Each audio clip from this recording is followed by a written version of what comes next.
நீரென்று அமையாது உலகெனின் யார் யாருக்கும் வானின்று அமையாது ஒழுக்கு. உலகில் வாழும் உயிரினங்களுக்கு பிரதானமானது நீர். உணவை உற்பத்தி செய்யலாம் நீர் கொண்டு. அந்த நீர் எப்படி உற்பத்தியாகிறது? யார் உற்பத்தி செய்வது? நாமல்ல, அது இயற்கை. மழை, மலையில் ஊற்றெடுக்கும் நதிகளால் நமக்கு மட்டும் அல்லாது புவியில் இருக்கும் அனைத்து உயிர்க்கும் இயற்கை கொடுக்கிறது. நீர் பஞ்சபூதங்களில் ஒன்று. பண்டைய காலங்களில் நம் முன்னோர்கள் நீரை தெய்வமாகவும் வழிபட்டு வந்துள்ளனர். உயிரினங்கள் உயிர் வாழ இன்றியமையாதது நீர். இந்த நீர் தொழிற்சாலைகளில் உற்பத்தி செய்யப்படுவதில்லை. அது இயற்கை என்னும் மழை மூலம் நமக்கு கொடையாக கிடைக்கிறது. நீரின் அறிவியல் பெயர் H2O. நீர் திட, திரவ மற்றும் வாயு என 3 வடிவங்களில் மாறும் தன்மை கொண்டது. மழை மூலம் கிடைக்கும் நன்னீரானது அணைகளிலும் குளங்களிலும் ஏரிகளிலும் சேமித்து வைக்கப்பட்டு ஆறுகள் மற்றும் கால்வாய்கள் வழியாக விவசாயத்திற்கும் குடிநீருக்கும் பயன்படுத்தப்படுகிறது. பொது நம்பிக்கை கோட்பாடு பப்ளிக் ட்ரஸ்ட் டாக்ட்ரின் என்ற கோட்பாட்டின் கீழ் நதிகள் பொதுமக்களுக்கு பாத்தியப்பட்ட பொது சொத்தாகும். நதிகளை அழிக்க, சிதைக்க எவருக்கும் உரிமையில்லை. மாறாக நதிநீரை அனுபவித்துக் கொள்ளும் உரிமை மட்டுமே உள்ளது. மேலும் நதிநீரை பாதுகாத்து சுத்தமாக மக்களுக்கு கிடைக்கச் செய்ய வேண்டிய கடமையும் பொறுப்பும் சம்பந்தப்பட்ட அரசு துறைகளுக்கு உள்ளது.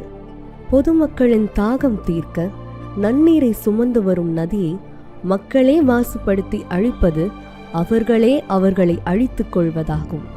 அப்படி அழிய இருப்பவர்களை காப்பாற்ற வேண்டும் என்பதே இந்தியாவில் ஏராளமான நதிகளின் தாகமாக உள்ளது. அதில் ஒரு நதிதான் தாமிரபரணியாகும்.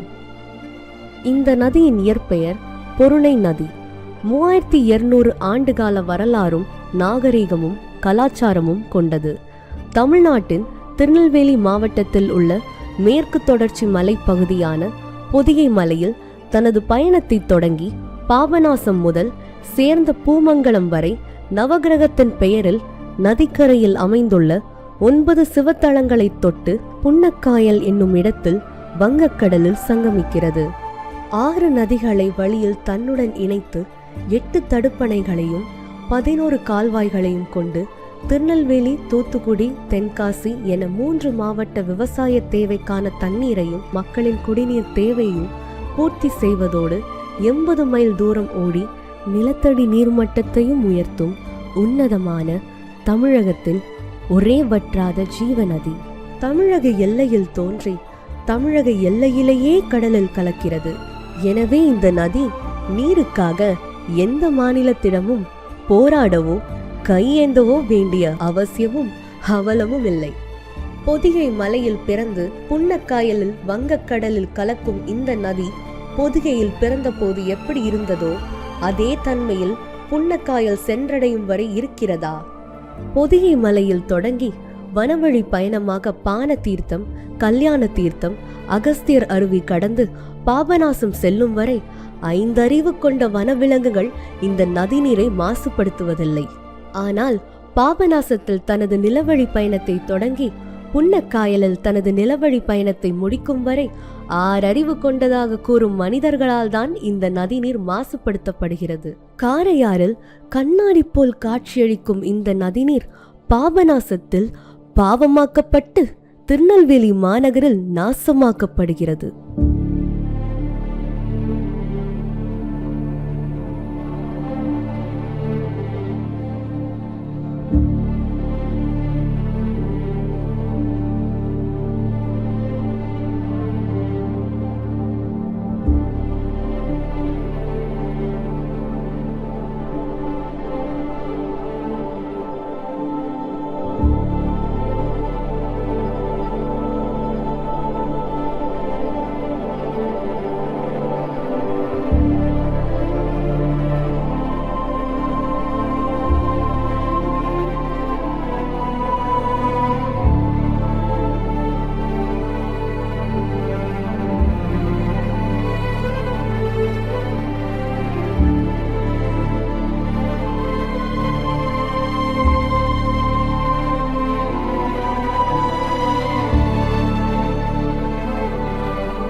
பாபநாசம் தொடங்கி புன்னக்காயல் வரை வழிநெடுகிலும் இந்த நதியில் துணிகளை போட்டு, குப்பைகளை கொட்டி, பிளாஸ்டிக் கழிவுகளை போட்டு, கண்ணாடி பாட்டில்களை எரிந்து, எப்பப்பா இது மட்டுமா, பிணமெரித்த எலும்பு மற்றும் சாம்பலை கொட்டி, மலம் மற்றும் சிறுநீர் கழித்து, இறைச்சி கழிவுகளை கொட்டி, காலாவதியான மருந்து மற்றும் மருத்துவ கழிவுகளை கொட்டி, இதுவும் பற்றாதென்று சாக்கடை கழிவுகளோ நீரில் கலக்கிறது. நதி கரைகளையும் ஆக்கிரமித்து ஏராளமான ஆற்று மணலை அள்ளிய பின்னும் அடங்காத இவர்கள் வெடி வைத்து மீன் பிடிப்பதென்ன, வாகனங்களை கழுவது என்ன, போதாத குறைக்கு துணிகளை துவைத்து சுத்தப்படுத்த, தன்னை சுத்தப்படுத்திக் கொள்ள ரசாயன பொருட்கள் கொண்டு சுத்தமான இந்த நதியை அசுத்தமாக்குகிறார்கள். தாமிரபரணி நதி தனது மலை பயணத்தை முடித்து நிலவழி பயணத்தை தொடங்கக்கூடிய இடம் இந்த பாபநாசம். இந்த பாபநாசத்துக்கு வரும்போது இந்த தண்ணியோட நிலைமை எப்படி இருக்கு? காரையார் டேமில் பார்த்தீங்கன்னா அவ்வளோ சுத்தமாக இருக்கும் தண்ணி. கீழே கீழே வர வர வர நம்ம பாபநாசம் ஏரியாவுக்கு வந்தாலும் ரொம்ப அசுத்தமாகிடும் தண்ணிகள் வந்து. ஏன்னா இவங்க இந்த கழிவுகளை கொண்டு வந்து போட, பிளாஸ்டிக்கில் போட, பாட்டில்களை கொண்டு வந்து போட, அவங்களுடைய உளுத்தின ஆடைகளை குளிச்சுட்டு அந்தாப்புல தண்ணியிலே போட, இதனால மாசுபாடுகள் ரொம்ப கெட்டு போகுது தண்ணி. சோப்புகள், ஷாம்பு போட்டு குடிக்காங்க. ஒரு நாளைக்கு மாத்திரம் சோப்பு மாத்திரமே கிட்டத்தட்ட 50 கிலோ 60 கிலோவுக்கு அல்லலாம். அங்கே மாத்திரம் சோப்பு, ஷாம்புகள், அவ்வளோ குப்பைகள் தண்ணியில் கிடக்கு. அவ்வளோ சோப்புகள் கிடைக்கனால அது மாசுபாட தான் செய்யும். இந்த தண்ணியை தான் 70 லட்சம் பேர் குடிக்கவும் செய்வாங்க. அதை அவங்க கொஞ்சம் கட்டுப்படுத்தி இதெல்லாம் செய்யக்கூடாது அப்படின்னா நம்மளுடைய ஆறுகள் ரொம்ப சுத்தமாகவும் 20 லட்சம் மக்களுக்கு நல்லா குடிப்பாங்க. ரெண்டாந்திரம் என்னன்னு கேட்டால், இந்த சோப்பு போடுறதுனால, துணி போடுறதுனால அந்த தண்ணிக்கு தாமிரபரணி ஆற்றுல இருக்க தண்ணிக்குள்ளே இருக்க மீன்கள் செத்து போயிடும். அப்போ மீன் செத்தா என்ன ஆகும்? தண்ணியை சுத்தப்படுத்த முடியாது. அவங்க பரிகாரம்னு சொல்லி துணியை கலட்டி போட்டால் அவங்களுடைய பாவங்கள் போகும்னு சொல்லி மூட நம்பிக்கை. அது பாவம் அது துணியை கலட்டி போடுறது பாவம் போகுதுன்னு நினைச்சு போடுவாங்க. அது கிடையாது. ஒரு புனிதமான இடத்துல துணியை கலத்தி போடுறது அவங்களுக்கு பெரிய பெரிய மகா பாவம். அது அவங்களுக்கு தெரியாம போடுறாங்க. மூட நம்பிக்கை. பெரிய பாவம் தான் அது. பெரிய பாவம். மீன் சாகுது. ஆமையெல்லாம் பார்த்தீங்கன்னா வருஷத்துல 4 ஆமை 5 ஆமை வாரத்தில் அவ்வளோ ஆமையில போய் துணிக்குள்ள போய் மாட்டி ஆமைகளை செத்து போயிருக்கு. இப்போ இந்த தண்ணியை சுத்தப்படுத்தக்கூடிய மீன்லாம் நிறைய மீன் இருக்குது. அந்த மீன்லாம் செத்து போயிருக்கு. இப்போ கிடக்கிறது மாத்திரம் அந்த பண்ணான்னு சொல்லுவாங்க, அந்த கெண்டை மீன் சொல்லுவாங்க, அது மாதிரி தான் கிடக்கு. இந்த தண்ணியை சுத்தப்படுத்தக்கூடிய முக்கியமான மீன்களை பூரா செத்து போயிருக்கு. இப்போ மீனே இந்த ஆற்றுல இல்லை. அதனால் என்ன காரணம் கேட்டிங்கன்னா, சோப்பு போட்டு குளிக்கிறது, ஷாம்பு போட்டு குளிக்கிறது, இந்த ஆற்றுல துணி அள்ளி போடுறது, அவங்களுடைய குப்பையை வீட்டில் இருக்க குப்பையில் கொண்டு வந்து ஆற்றுல போடுறதுனால ஆறு பம்பா போயிடுது. தண்ணி ரொம்ப மாசுபட்டு. இங்கே இருக்க தண்ணி நீங்கள் எடுத்துக்கோங்க, காரையார் டேமில் இருக்க தண்ணி எடுத்துக்கோங்க, ரெண்டையும் டெஸ்ட் பண்ணி பாருங்கள். காரையாரில் இருக்க தண்ணி அவ்வளோ சுத்தமாக இருக்கும்.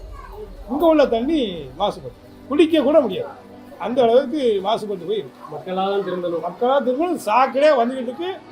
எதுக்கு நான் சொல்றதோம்னா, இன்னைக்கு நம்ம சரியாக நம்மளே பார்த்து நிப்பாட்டல, நம்ம பேரங்கள் அவங்களுடைய பிள்ளைகளும் தண்ணியை குடிச்சு வாழணும். மனிதனுக்கு என்னன்னாலும் கிடைக்கும், குடிக்க தண்ணி மாத்திரம் கிடைக்காது. அதுக்கு காரணம் நம்ம தான். நம்மளுடைய மூட நம்பிக்கை விட்டுட்டு துணியை ஆற்றுல போடாமல் இருந்தாலே போதும். நாம தான் பார்க்கணும். எவ்வளோ இப்போ நம்ம பிள்ளைக்கு நம்ம சொத்து சேர்த்து வைக்கும், அவன் பேரனுக்குலாம் சொத்து சேர்த்து வைக்கும். அதெல்லாம் பெரிய விஷயம் கிடையாது. இது நம்மளுடைய தண்ணி. நம்ம பேரன் குடிக்கணும், நம்ம பேத்தியா குடிக்கணும், அதோட வாரிசில் குடிக்கணும். அப்படியே எதுனாலும் துட்டு கொடுத்து வைக்கலாம். தண்ணியை துட்டு கொடுத்து வாங்க. அவ்வளோ கஷ்டமான பொருள். ஒரு கிலோ தங்கனாலும் வாங்கிடலாம். நம்மளுக்கு தாகம் எடுக்கவே தங்கத்தை வாயில போல தாகம் நின்றுமா? நிற்காது. ஒரு மடை தண்ணியை குடித்தாதான் அந்த தாகம் நிற்கும். அதனால் ரொம்ப நோய்கள் வர்றதுக்கு காரணம் தண்ணியை வச்சு தான் வரும். அது வராமல் இருக்கிறதுக்கு தண்ணியை மாசுபடுத்தாமல் அழகாக சுத்தமாக வச்சுருந்தாலே போதும். அதுவே பெரிய ஒரு அவங்களுக்கு அதான் பெரிய புண்ணியம். பெரிய புண்ணியமே அதான். கோயிலுக்கு வராங்க, சாமி கொடுத்தாங்க, அதோட பெரிய புண்ணியம் தண்ணியில் கொண்டு வந்து அவங்களோட ஆடையை போடுறாங்க தெரியுமா? அது பெரிய பாவத்தான் சுமத்தாங்க. நாங்கள் அப்படி இருந்தும் எழுதி வேற போட்டுருக்காங்க. அந்த பாருங்க, பக்தர் உடுப்பு துணிகளை தொட்டியில் போடுறோம், ஆற்றில் விடுறது பாவம்னு இருக்காங்க. அதை படிச்சுட்டு தான் பல வழி போகிறோம். நம்ம மக்களாகிய நாம இது போடக்கூடாது. ஒவ்வொரு ஆளுங்க குளிக்க வருது ரொம்ப புனிதமான இடம் இது அப்படின்னு நம்ம நினைக்கணும். அப்படி நினைச்சாலே போதும். இந்த அவலம் பற்றாதென்று உள்ளாட்சி அமைப்புகள் திட மற்றும் திரவ கழிவு மேலாண்மையை செயல்படுத்தும் இடமாக நதியையும் நதிக்கரையையும் பயன்படுத்தி அதன் பங்கிற்கு மாசுபடுத்தி வருகின்றது.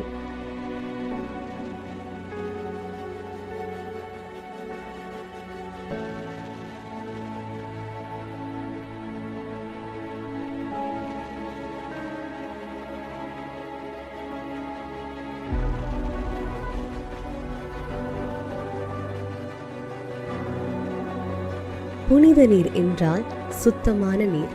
தோஷம் கழித்தல், பாவம் கழித்தல், திதி கொடுத்தல், அஸ்தி கரைத்தல் என்ற பெயரிலும் நதி மாசுபடுத்தப்பட்டு பாவமாக்கப்படுகிறது. மணல் மற்றும் மீன்கள் குறைந்ததன் காரணமாக இந்த நதியில் இயற்கை சுத்திகரிப்பும் செயல்பட வழி இல்லாமல் போயிற்று. தாமிரபரணி நதி மட்டுமல்ல, அதன் கால்வாய்களும் குப்பை தொட்டியாகவும் கழிவுநீர் வடிகால் வழிகளாகவும் மாற்றப்பட்டுள்ளது. தாமிரபரணி புனித நீரால் அபிஷேகம் செய்யப்பட்டு வந்த பல கோவில் தெய்வங்களுக்கும் தற்போது கழிவு நீரால் தான் அபிஷேகம் செய்யப்படுகிறது என்பதுதான் மிகவும் வேதனை அளிக்கும் விஷயமாகும். ஒரு நதி அழிக்கப்படும் போது அந்த நதி மட்டும் இறப்பதில்லை, அதோடு ஒரு நாகரிகமும் பல்லுயிர்களும் சேர்ந்து இறக்கின்றன. இந்த நதி நீரை காக்க வேண்டி தென்மண்டல தேசிய பசுமைகள் தீர்ப்பாயத்தில் 2015 முதல் 2022 வரை 7 ஆண்டுகள் வழக்கு நடத்தி 2022 தீர்ப்பு பெற்ற பிறகும் இந்த நதிநீரின் மாசு குறைய வழி இல்லை. நீரை பாதுகாக்க 1974 ஆண்டில் உருவாக்கப்பட்ட நீர் பாதுகாப்பு மற்றும் மாசு தடுப்பு சட்ட பிரிவுகள் 24, 25, 43, 44 மற்றும் 49 ஆகிய சட்டங்கள் சட்ட புத்தகத்தில் உள்ளதே தவிர முழுமையாக செயல்படுத்தப்படுவதில்லை. சட்டங்கள் செயல்படுத்தப்படாத நிலையில் நீர்நிலைகளையும் நீரையும் எப்படி பாதுகாக்க முடியும்? நீர் சட்டம் 1974 கீழ் உருவாக்கப்பட்ட மத்திய மாநில மாசு கட்டுப்பாடு வாரியங்களும் தங்களது கடமையை முழுமையாக செய்ய முன் வருவதில்லை. இந்திய அரசியல் சாசனம் தன் மக்களுக்கு வாழ்வதற்கான உரிமையையும் சுத்தமான நீருக்கான உரிமையையும் சுத்தமான சுகாதாரமான சூழ்நிலையில் வாழும் உரிமையையும் வழங்கியுள்ளது. ஆனால் இந்த உரிமைகள் முற்றிலுமாக மக்களுக்கு கிடைக்கவில்லை என்பதே உண்மையாகும். முந்தைய காலங்களில் குடிநீரை விலை கொடுத்து பெற்று மக்கள் குடிப்பதில்லை. ஆனால் தற்போது குடிநீருக்கான ஒரு பெருந்தொகையை மாதந்தோறும் மக்கள் செலவழிக்க வேண்டிய நிலை உருவாக்கப்பட்டுள்ளது. இனியும் இந்த நதி மாசுபடாமல் பாதுகாக்க என்னென்ன செய்யலாம்? தாமிரபரணி நதியை zero solid and liquid waste discharge பகுதியாக அறிவிப்பு செய்து நதியை மாசுபடுத்துவதிலிருந்து பாதுகாக்கலாம்.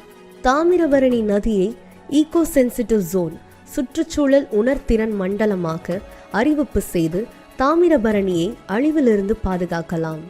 தாமிரபரணி நதி மறுசீரமைப்பு ஆணையம் அமைத்து நதியை புனரமைத்து பாதுகாக்கலாம். உள்ளாட்சி அமைப்புகள் தங்களது பகுதி திடம் மற்றும் திரவ கழிவு மேலாண்மை திட்டத்தை தாமிரபரணி நதியிலோ அதன் கரைகளிலோ செயல்படுத்திட எக்காரணம் கொண்டும் அனுமதிக்க கூடாது.